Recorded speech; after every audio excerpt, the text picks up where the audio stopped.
Bob Fringely, and I'm here to tell you the incredible story of how personal computers took over the world. Why am I telling you this at a basketball game? Well, I like the game, but mainly it's because of that guy down there.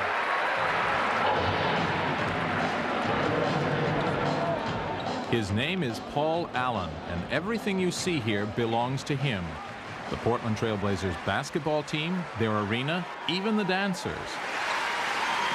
Thanks to personal computers, he has $8 billion to spend on such toys.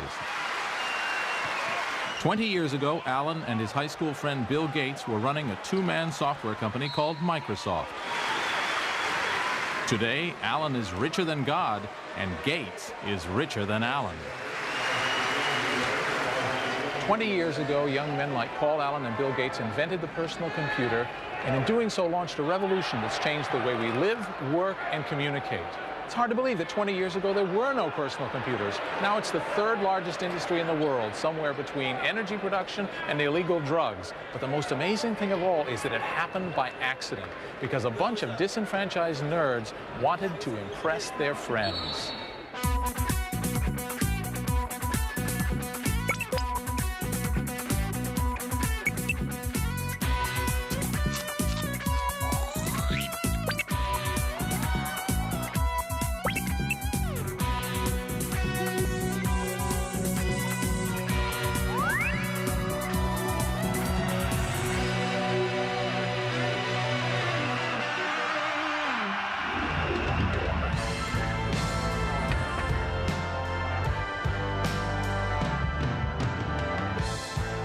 This is the story of how a handful of guys launched an industrial revolution, how they changed the culture of business, how they made history.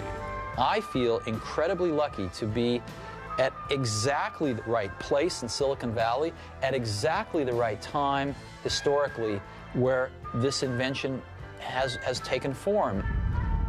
It wasn't like we both thought it was going to go a long ways. It was like, we'll both do it for fun, and even though we're going to lose some money probably, we'll just have been able to say we had a company.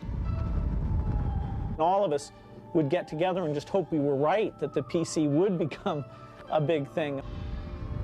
You know, I stop and say, wow, the PC really has become part of the very fabric of the way people live. And we've certainly surged with it, and I just stop and say, pretty incredible ride.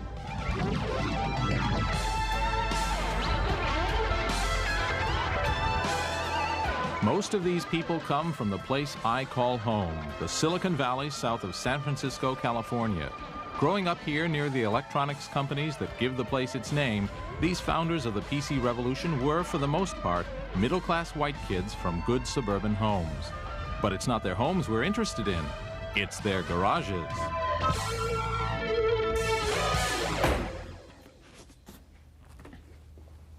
This is my garage, and this is all my junk. I'm probably one of the few guys in Silicon Valley who actually has room in his garage for a car. Most everyone else seems to use theirs to start computer companies and create great fortunes. But I don't have a fortune. I'm a failure. I've written computer programs that almost ran, and I've designed and built hardware devices that frankly didn't work at all. But I'm the ideal guy to tell the story of the personal computer business because I'm its premier gossip columnist. And everyone tells me all their secrets. And this is my home, where I write a gossip column for a computing magazine. Sorry about the mess. Institutions in constant change like the PC industry are driven by rumor and gossip, and I thrive on both. My electronic mail address is deluged with inside information about everything from product flaws to who's sleeping with whom. What ties these gossipers together is a desire for truth. These people and their love of technology have fueled the PC revolution. To understand them is to understand that revolution. So let's go find some.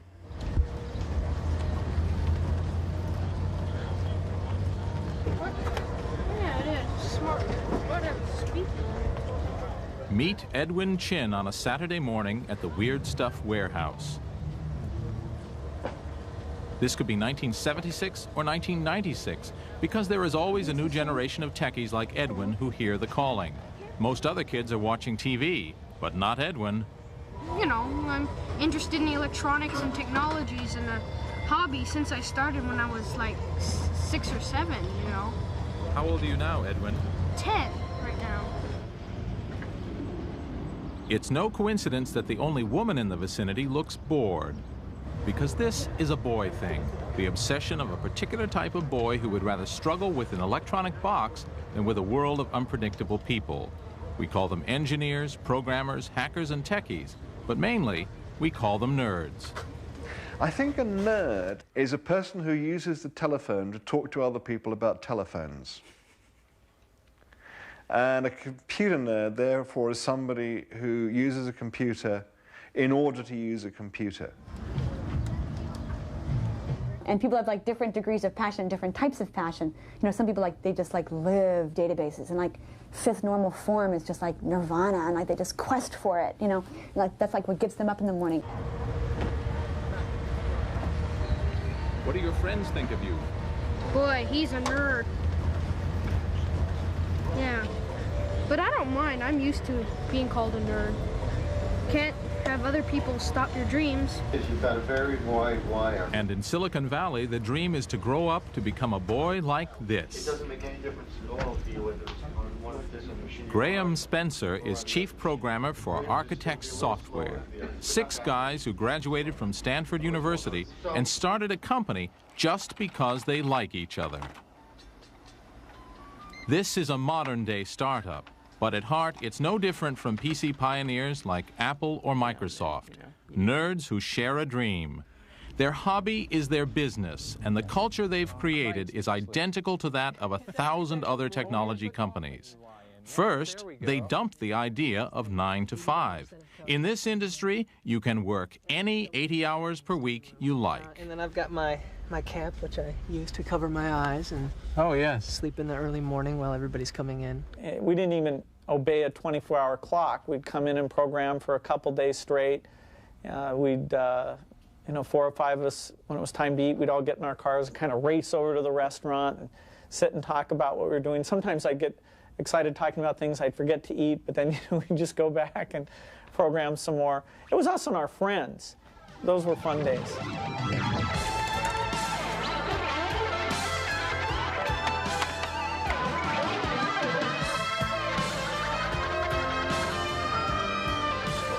Let's look in the refrigerator. Whoa, we have Coke and cold pizza. I drink about 2 liters of Coke a day. 2 liters of Coke a day. Yeah. And do you think of it like as brain food? That keeps me going. That and, listen to heavy metal and get caffeinated and hack.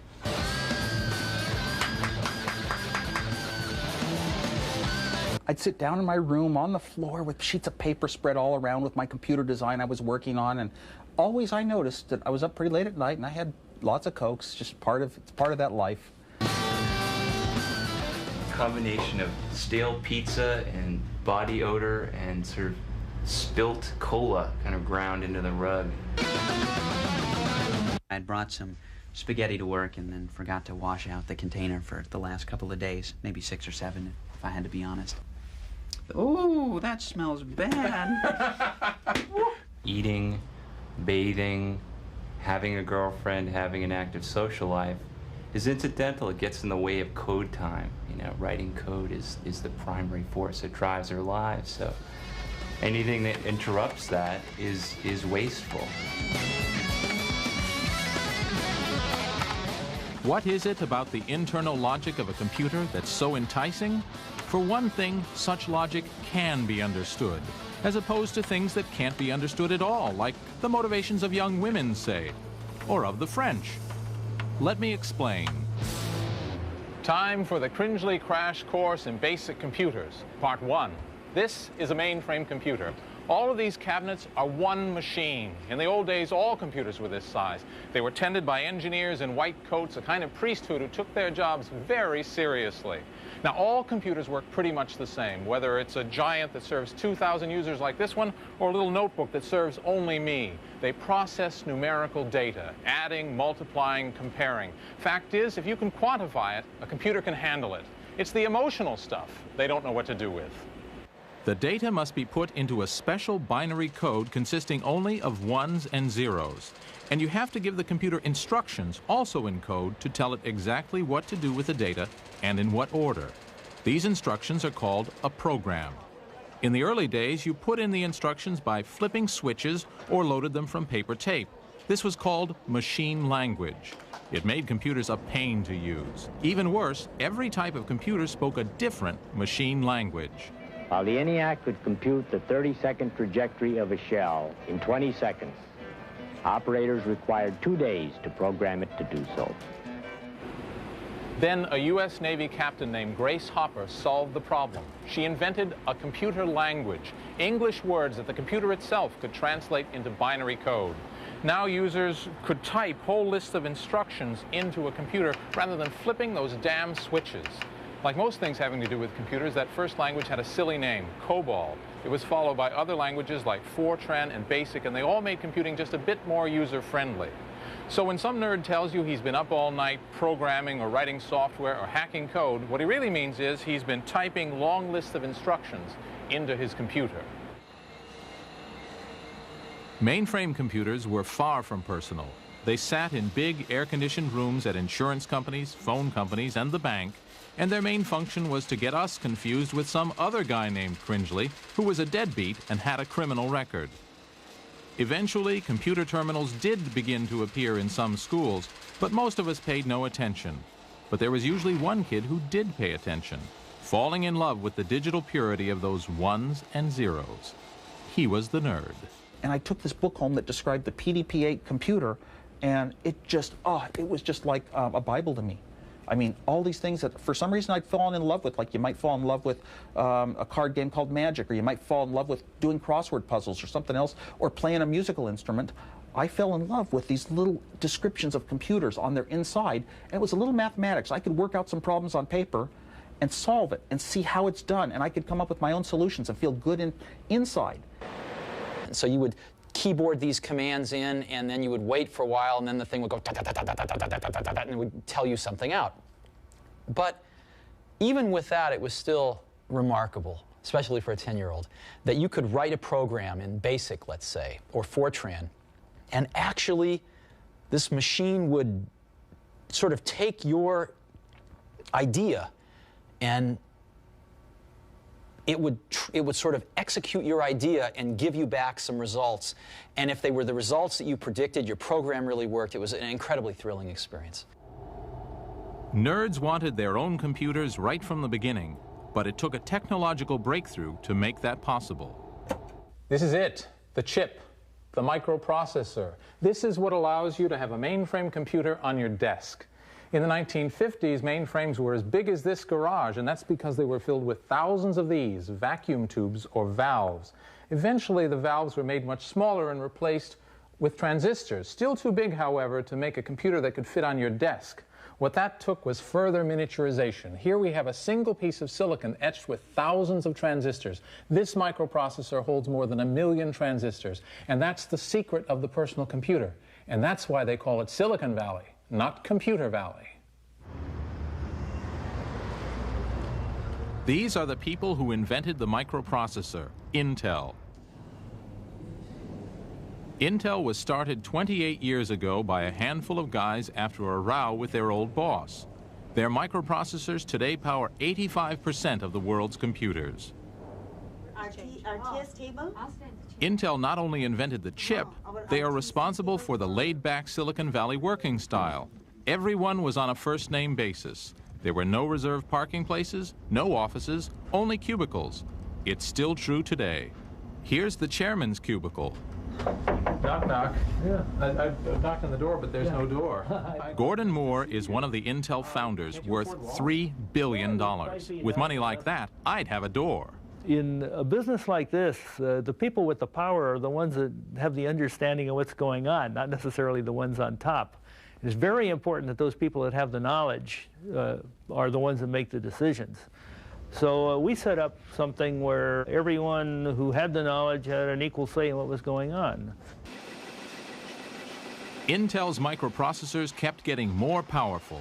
They soon had enough horsepower to run a whole computer. Only Intel didn't appreciate the brilliance of their own product, seeing it as useful mainly for calculators or traffic lights. Intel had all the elements necessary to invent the PC business, but they just didn't get it. Lucky for us, someone did. This is the chip that launched the personal computer revolution.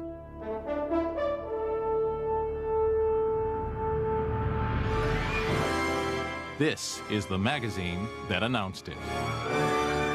In January 1975, featured on the cover was the world's first personal computer, the Altair 8800. It was the crazy idea of an ex-Air Force officer from Georgia, Ed Roberts. If you look at it, it was kind of a grandiose, almost megalomaniac kind of scheme, and right now I couldn't do it because I could see right off there's no way you could do this. There isn't any way you could do this. But at that time, we just lacked the benefits of age and experience. We didn't know we couldn't do it. 20 years after Ed Roberts' flash of brilliance, this exhibit is being held to celebrate the anniversary of the Altair. Like every other PC pioneer, Ed built his computer just because he wanted one to play with. There were some of us that lusted after computers, really, at that time. All the computers in the world tended to be in big centers, and you had to get permission to get close to them, and it was, nobody had access to computers then. And the idea that you could have your own computer and do whatever you wanted to with it, whenever you wanted to, was fantastic.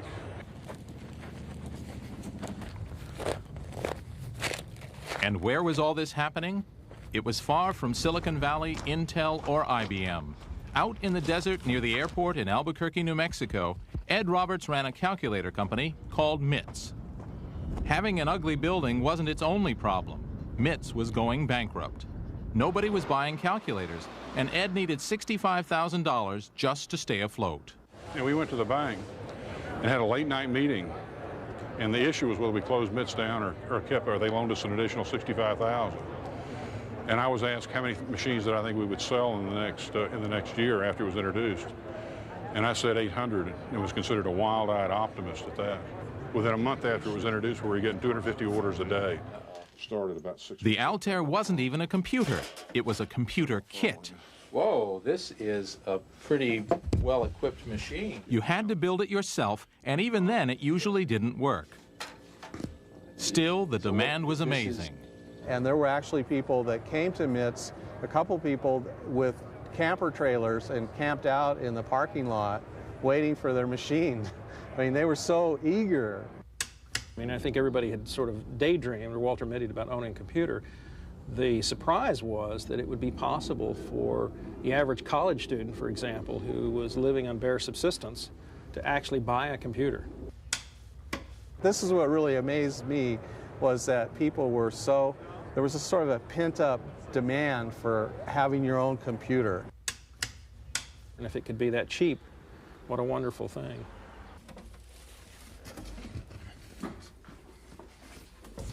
This is an Altair computer, the first personal computer. And not just any Altair. This is Altair serial number 2, the second one made. The first Altair made was sent off to be photographed at a magazine and was lost in the mail. So this is the oldest personal computer in the world. Pretty historic junk, but the question is, what do you do with it? I mean, it has a front panel with switches that you can click back and forth and some lights, but in the back, there's no place to connect a keyboard, there's no place to connect a monitor, there's no place to connect a printer. In fact, there's practically nothing at all that you can really do with this thing. But back then, 1975, the people who had it were thrilled.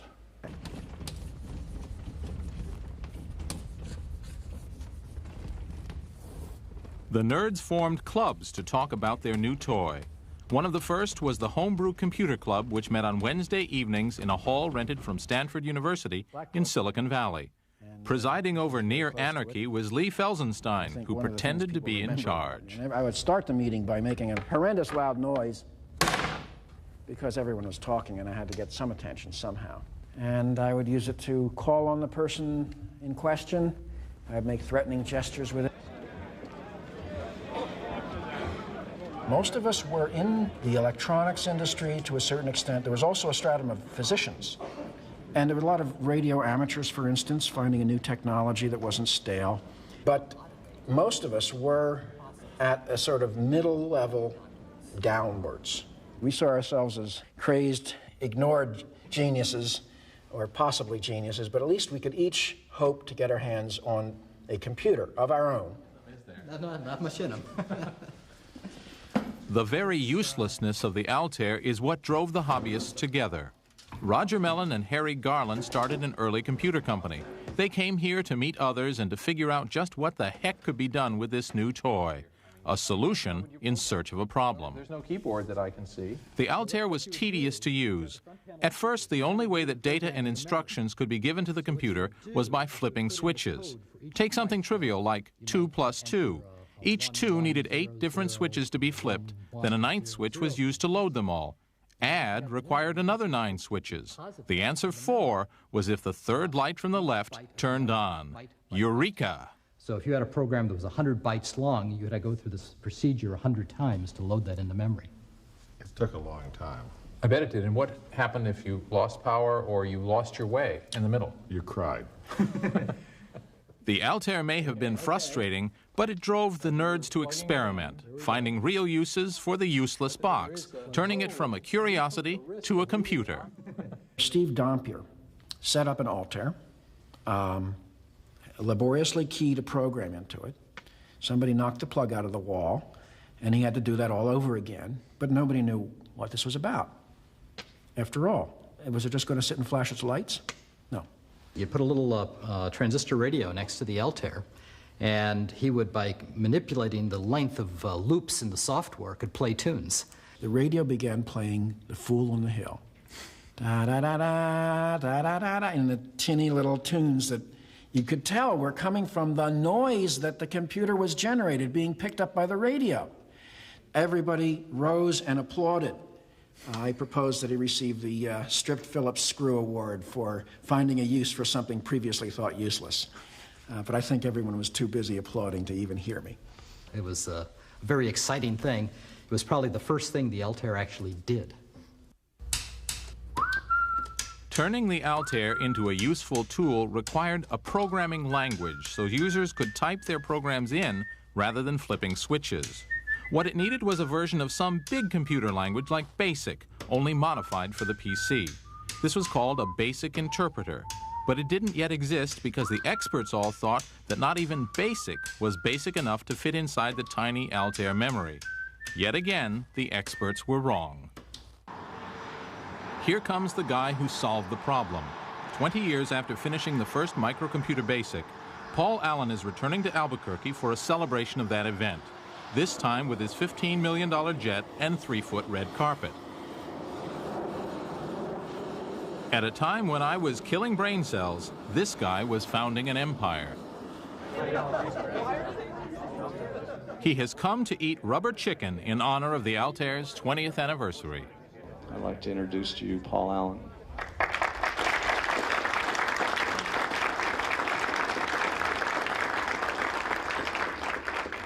Allen co-founded Microsoft with his younger buddy from high school, Bill Gates. One day in Boston, I was in Harvard Square, and I covered Popular Electronics with this thing that looked like what I'd been imagining. And so I grabbed it off the shelf, and I looked at it, and I bought it, and I ran back to Bill's dorm, and I think he was probably playing poker that night and usually losing money at that point. One of the few times when that's been the case. Paul showed that to me. Then, okay, here was a company that would be needing software. And he said, okay, well, we got to call these guys up and see if this thing is for real. We realized that things were starting to happen, and just because we'd had a vision for a long time of where this chip could go, what it could mean, that didn't mean the industry was going to wait for us while I stayed and finished my degree at Harvard. So called up Ed, we told him we've got this BASIC, and it's just, for your machine, it's not that far from being done, and we'd like to come out and show it to you. So we'd created this BASIC interpreter.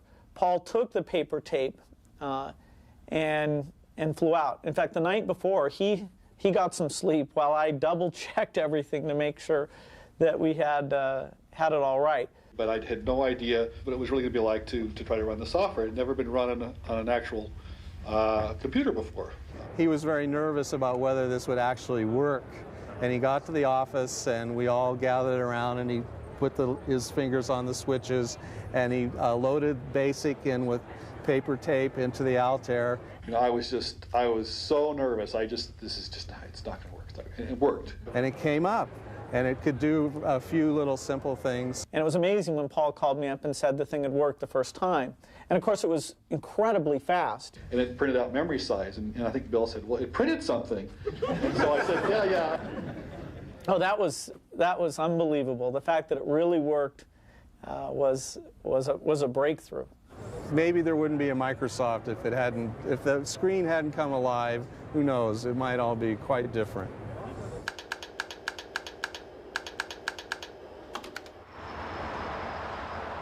After the demo succeeded, Bill forgot about finishing university. Afraid of missing his chance to dominate the new industry, he joined Alan in what was then the center of world microcomputing research, among the sleazy bars and gas stations of Albuquerque, New Mexico. And they lived across the street from MITS in the Sundowner Motel. And the prostitutes and the drug dealers are out on the corner. And they were writing BASIC for the Altair computer. And gradually, they actually started Microsoft here in Albuquerque. So we hired some of our high school friends basically to come down and stay with us in our apartment, which became very crowded. Well, we were pretty young. We started when I was 19, and so he just had a lot of energy. They worked really hard. They listened to really loud music. I could hardly stand to go in the software room sometimes because the music would be banging off the walls, mostly acid rock.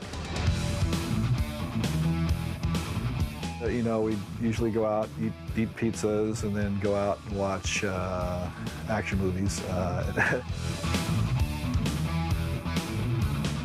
They would work all night long, and there were days when Bill Gates would be sleeping on the floor in the software lab, and sometimes would be Bill and these two other guys all, you know, sitting on tables around the apartment with stacks and stacks of paper, writing, converting to BASIC for the 8080. I still know the source code by heart, and that was a work of love. You know, we just kept tuning and tuning that thing, and so that kind of craftsmanship paid off. BASIC let the Altair be used for both fun stuff and real work. People attached terminals to the computer and began writing games, word processors, and accounting programs. Most of us didn't notice, but soon there was a thriving industry for enthusiasts. By the end of 1975, dozens of other companies were building microcomputers. We created an industry, and I think that goes completely unnoticed. I mean, there was nothing. Every aspect of the industry, when you talk about software, hardware, application stuff, dealerships, you name it, was all done at MITS. It was a wild time. It was a very exciting time.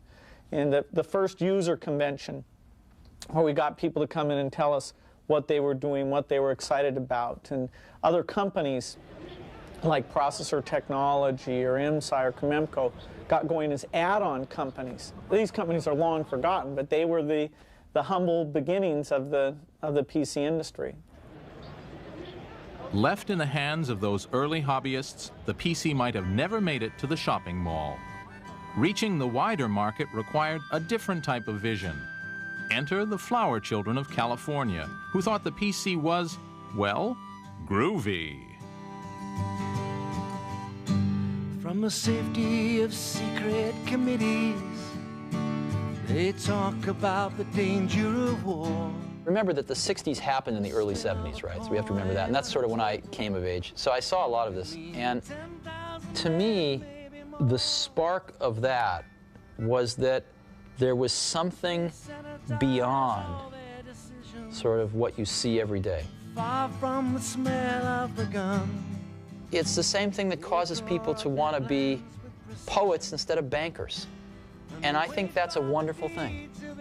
And I think that that same spirit can be put into products. And those products can be manufactured and given to people, and they can sense that spirit. To help you understand all this, I will now take off my clothes. Well, why? He says, well, frame relay is scalable. Jim Warren knows better than most what the hippie movement did for the PC. A 60s radical himself, he staged the West Coast Computer Fair, for a time the biggest computer show in the world. The fair was where the PC really arrived. It's also where Jim got rich. So, Jim, is this where you hold all your meetings? As many as possible. Sure, why not? This is how Silicon Valley entrepreneurs conduct business? I don't know whether it's how entrepreneurs conduct. Believe it or not, Jim once taught mathematics at a Catholic girls' school. Bubbles, Bob? Sure. Okay. Jim was immediately fascinated by the PC, like many Bay Area hippies. The California counterculture was crucial to the PC's development. And the whole spirit there was working together, was sharing. You shared your dope, you shared your bed, you shared your life, you shared your hopes. And a whole bunch of us had the same community spirit, and that permeated the whole Homebrew Computer Club. As soon as somebody would solve a problem, they'd come running down to the Homebrew Computer Club's next meeting, say, hey everybody, you know that problem that all of us have been trying to figure out how to solve? Here's the solution. Isn't this wonderful? Aren't I a great guy? And it's my contention that that is a major component of why Silicon Valley was able to develop the technology as rapidly as it did, because we were all sharing. Everybody won. Out of this creative show and tell came Apple Computer, the first mass-market PC company. The Apple founders, a couple of recent graduates from Homestead High, were regulars at homebrew meetings. Steve Wozniak was the technical wizard, and Steve Jobs was the visionary who saw microcomputers as a possible business. The first Apple computer was primitive. It was cobbled together by Woz to impress his friends at the homebrew meetings. Everybody was interested in computers, so I started getting a crowd around me, because even though I was too shy to raise my hand and say anything in a club meeting, after the club meetings, I would put my computer that I had built, and every week it had a little bit more working on it too. But I would set it down and let people type on the keyboard. I would explain what's in it. If they come up to me and ask a question, I can answer.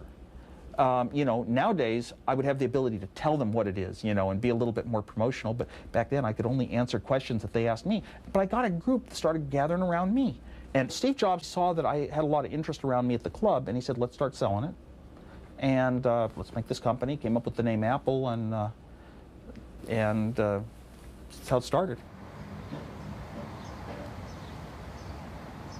Apple was at best a funky company, started by a couple of teenage hackers who previously had been working as Alice in Wonderland characters in a local shopping mall. And they started it in this garage right here. The first Apple computer was built here. Now there are more than 10 million in use around the world. And I was there. Well, for a short time, I was an employee at Apple Computer, employee number 12, and one day I helped move materials out of this garage.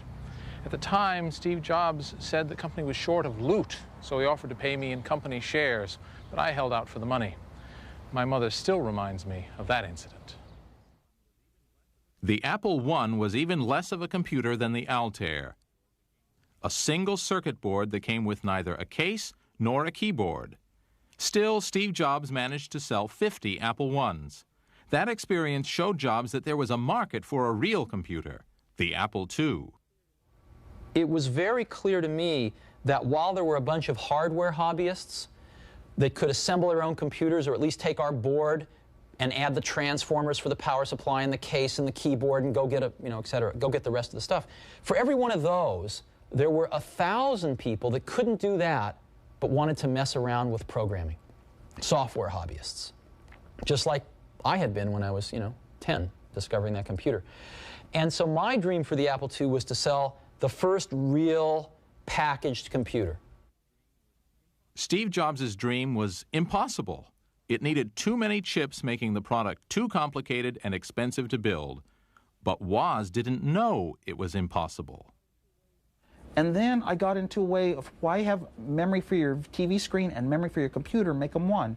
And that shrunk the chips down, and I shrunk the chips here, and why not take all these timing circuits? I looked through manuals and found a chip that did it in one chip instead of 5 and reduced that. And one thing after another happened. I wound up with so few chips. When I was done, I said, hey, a computer that you can program to generate colored patterns on a screen. or data or words or play games or anything. And it was just the computer I wanted, you know, for myself pretty much.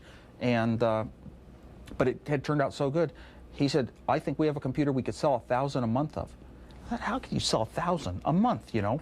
But we needed some money for tooling the case and things like that. We needed a few $100,000. That was a lot of money for two people who had nothing in their lives to speak of, didn't have a $400 bank account. So I went looking for some venture capital.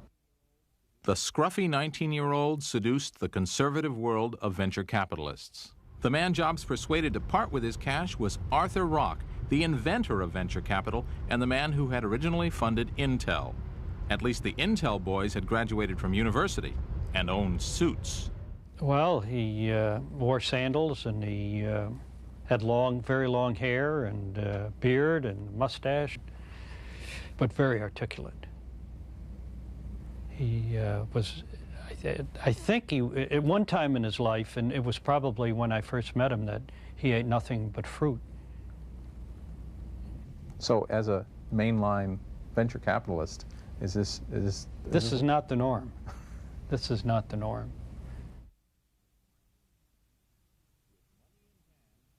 With money in hand and under occasional adult supervision from an ex-Intel manager named Mike Markkula, Woz and Jobs finished the Apple II and ordered a local factory to build 1,000 machines. 2 years passed between the Altair and the Apple II, and in that time a lot of things changed. We went from a computer that was designed for hobbyists and engineers and certainly looked like a piece of test equipment to a computer that looked like a piece of consumer electronics. And we can thank Steve Jobs for that. His sense of design demanded that this structural foam case be used for the Apple II, the first case of its type on a personal computer. And not that there wasn't good engineering inside either. The Apple II was a model of efficient engineering. Here's the floppy disk drive controller, for example. There are 8 chips here where previously there would have been 35. This is an amazing bit of engineering that we can attribute to Steve Wozniak, who was certainly the Mozart of digital design. And all told, it turned the Apple II into a sensation. The Apple II was launched at Jim Warren's West Coast Computer Fair, one of the first big microcomputer shows. The 1978 show drew thousands of attendees and dozens of exhibitors, many of them members of the Homebrew Computer Club, which spawned most of the early microcomputer companies. But there was only one company showing something that looked like a modern personal computer. Right by the entrance, in a prime spot negotiated by Steve Jobs, sat the Apple II. It mesmerized all who saw it. My recollection is we stole the show. And a lot of dealers and distributors started lining up, and we were off and running. How old were you? 21. 21? Yeah. Fire up the Chevy and drive out to the beach. Following the West Coast Computer Fair, the next 2 years were ones of explosive growth for Apple, with thousands of customers arriving on the doorstep of the tiny office in Cupertino, California. Sales and profits grew so quickly that Apple had more money than the company could spend. And the company was very young. The founders were in their 20s, and some employees were even younger, like 14-year-old Chris Espinoza, who never left. He still works at Apple almost 20 years later. There would be public demonstrations of our product every Tuesday and Thursday afternoon at 3 o'clock. And that was good because it was after school. So I would get out of my, sophomore, junior year of high school. I would ride my little moped down to the Apple offices, and at 3 o'clock I'd give the demonstrations of the Apple II. When we were in the office, it was, hey, jokes and wiring up people's phones to do weird things, just every one of us. I mean, there wasn't a person in Apple, I don't think, for a couple of years that was, super serious. We were lucky. We had, like, the hot product of its day. And some of the people that I did original demos to came up to me years later and said, I founded a $100 million chain of computer stores based on the demo you showed me one Tuesday afternoon at Apple. It's really fun. It went so successful that all of a sudden, Steve and I wouldn't have to worry about work for the rest of our lives.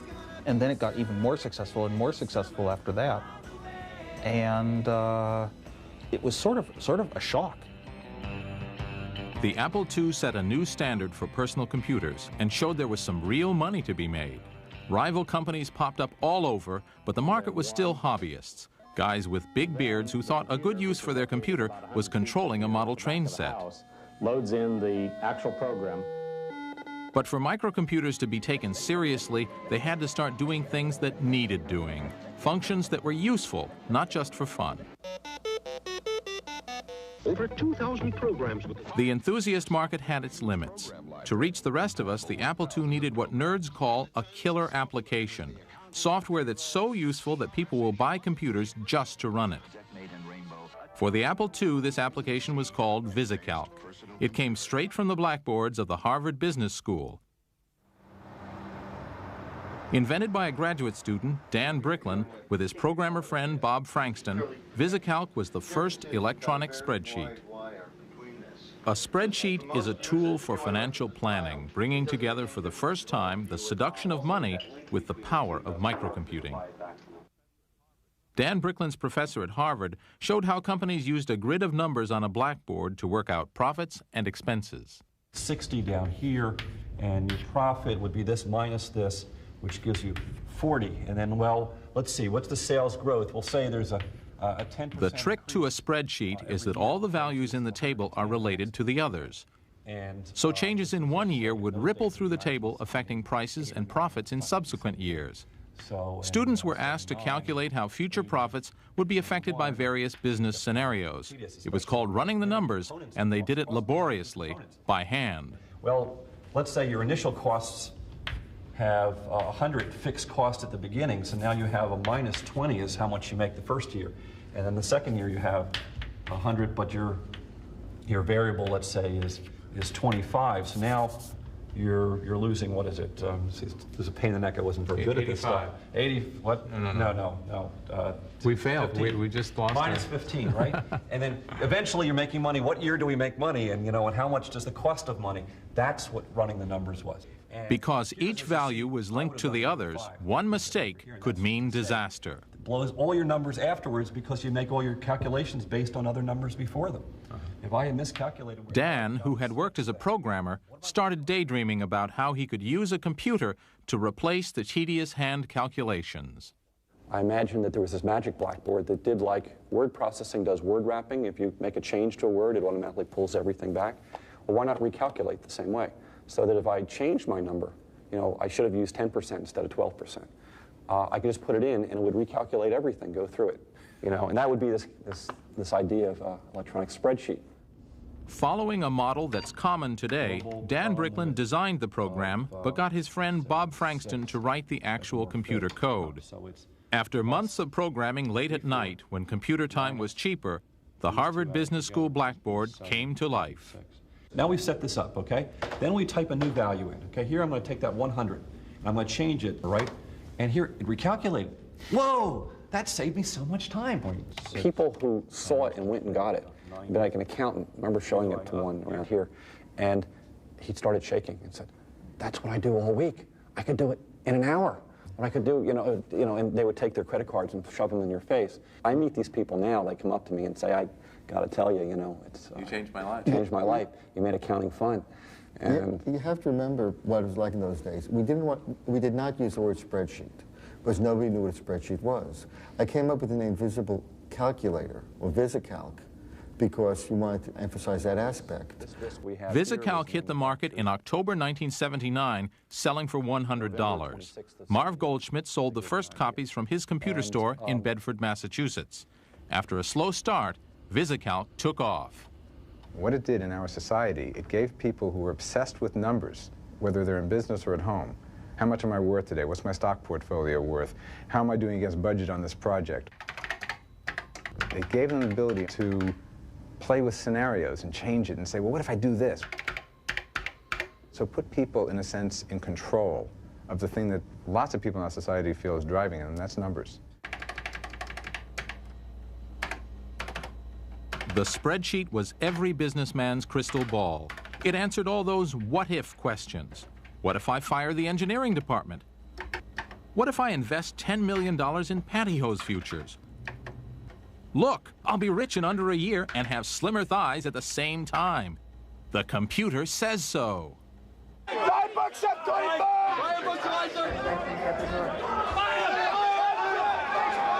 The effect of the spreadsheet was enormous.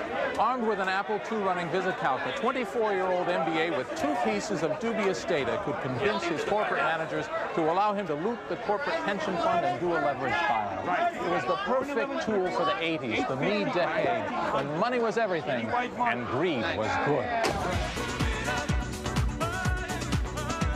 The money seemed limitless. Investments, cash flow. The whiz kids, many fresh out of college, drawn here by the lure of big money. Estimates. He'd made millions for himself and others selling junk bonds. Forecasts or plans. A group that has been motivated by greed. Calc can help you work faster. In 5 years, the PC had gone from a hobbyist's toy to an engine that shaped the times we lived in. Thanks to VisiCalc, the Apple II made history. Everybody you talked to just seemed excited about talking about what we were doing. And there was this huge media explosion, kind of like the internet is receiving today, of this is the happening thing. You read about it over and over and over, and every time you took an airplane flight, you read about it. And every newspaper, every week, you'd read something about small computers coming, and Apple was one of the highlight companies.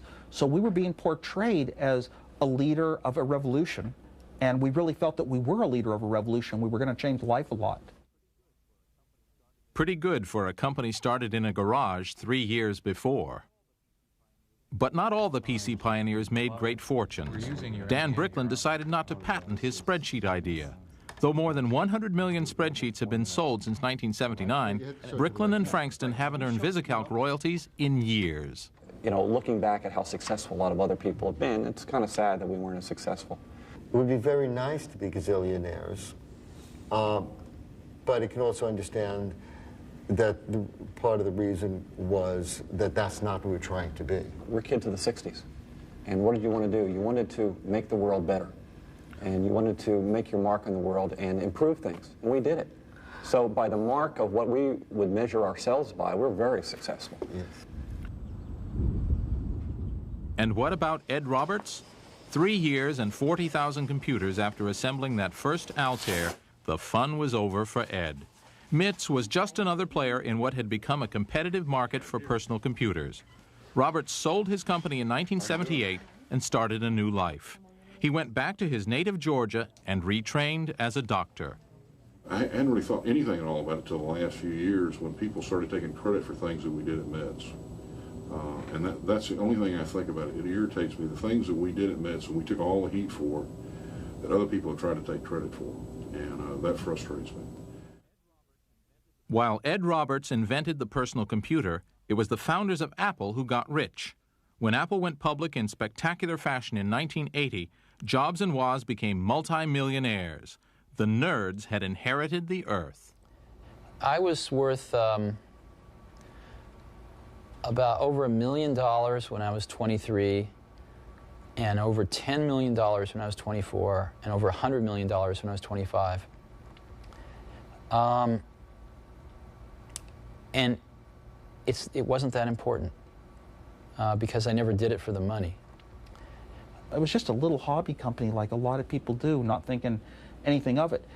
I mean, it wasn't like we both thought it was going to go a long ways. It was like, we'll both do it for fun.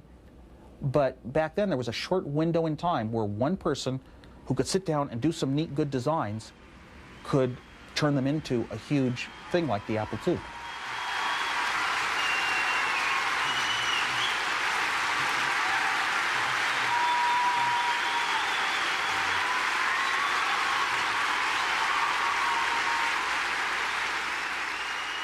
It's astonishing that at the beginning of 1975, nobody owned a personal computer. All there was a mock-up on a magazine cover. Yet within 5 years, there had emerged here in Silicon Valley a billion-dollar industry. An unhealthy fascination with technology on the part of a few adolescents had awakened the nerd within us all. PC companies were sprouting like mushrooms to meet the enormous demand. Apple had emerged as the top fungus and had taken 50% of the market. To the boys in Cupertino, every day seemed like Christmas. But Scrooge was around the corner. There was a company that everyone associated with the word computer, a company that expected, no, demanded to dominate its market, IBM. Big Blue was on the move, and Silicon Valley would soon be feeling the reverberations.